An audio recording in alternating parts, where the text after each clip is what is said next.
एक समय की बात है। एक छोटे से गांव में अशोक नाम का एक व्यक्ति रहता था। अशोक अपनी पत्नी और बेटे के साथ रहता था। अशोक काफी गरीब व्यक्ति था। उसके पास खेती करने के लिए भी जमीन नहीं थी। वह लोगों के यहाँ मजदूरी करके अपने परिवार का गुजारा करता था। हरे राम हरे राम हरे राम। मुखिया जी, क्या बात है? भाग क्यों रहे हो इतनी तेजी से? क्या भूत देख लिया क्या? कुछ नहीं मुखिया जी, मंदिर का छत मेरे ऊपर गिर रहा था, इसलिए मैं अपनी जान बचाकर भाग रहा हूँ। यह मंदिर सालों पुराना है, इसकी छत कमजोर हो गई है, इसीलिए यह गिर रही है। पुजारी जी, आपकी बात सही है। मंदिर के विषय में हमें कुछ सोचना चाहिए।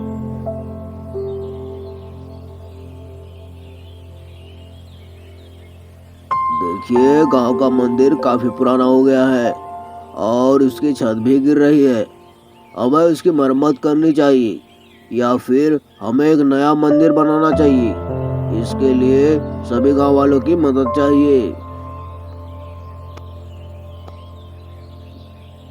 अगले दिन गांव वाले सभी उस मंदिर की मरम्मत के लिए काम पर जुट जाते हैं।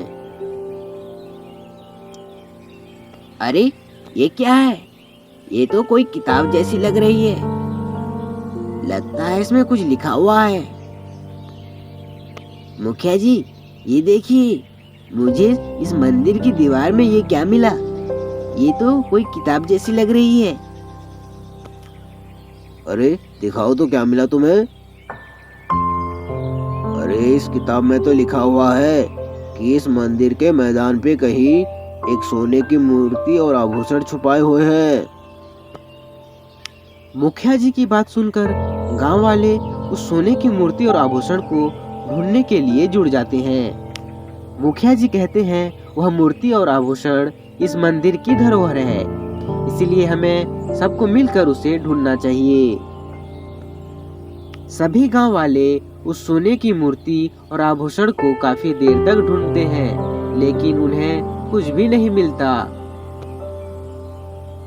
शायद ये जानकारी गलत होगी या फिर उस सोने की मूर्ति और आभूषण को किसी ने पहले से निकाल लिया होगा।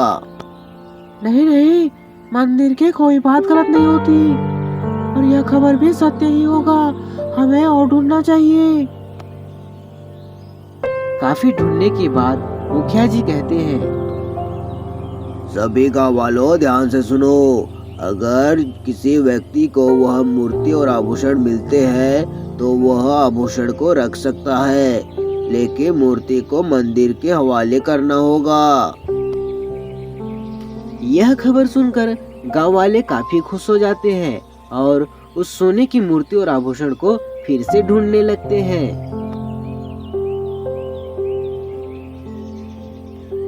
धीरे धीरे सभी व्यक्ति हार मानकर जाने लगते हैं, लेकिन अशोक उस सोने की मूर्ति और आभूषण को ढूंढने का प्रयास करता रहता है। सभी गांव वालों ने जमीन की ऊपरी सतह पर खुदाई की है। क्यों न मैं जमीन की थोड़ी और गहराई पर खुदाई करूं? यह कहकर अशोक जमीन की गहराई तक खुदाई करता है। अरे, ये क्या है? अरे, मिल गया मुझे सोने की मूर्ति और आभूषण। अरे ये देखो मुझे मिल गया सोने की मूर्ति और आभूषण। बहुत बढ़िया अशोक, तुम काफी मेहनती हो और होशियार भी। अब तुम आभूषण को रख सकते हो और मूर्ति को मंदिर को दे दो। अरे भाग्यवान, आओ आओ जल्दी आओ, देखो मुझे क्या मिला, सोने के आभूषण। क्या आपको सोने के आभूषण मिले? ये तो बहुत बढ़िया खबर है। ये खबर सुनकर अशोक की पत्नी और उसका बेटा दोनों काफी खुश हो जाते हैं। अशोक उन सोने के आभूषण का उपयोग करके अपने लिए जमीन लेता है और उस जमीन पर खेती करने लगता है। अशोक एक मेहनती व्यक्ति था। अशोक अपने खेत पर काफी मेहनत करता है और गांव का एक धनवान व्यक्ति बन जाता है।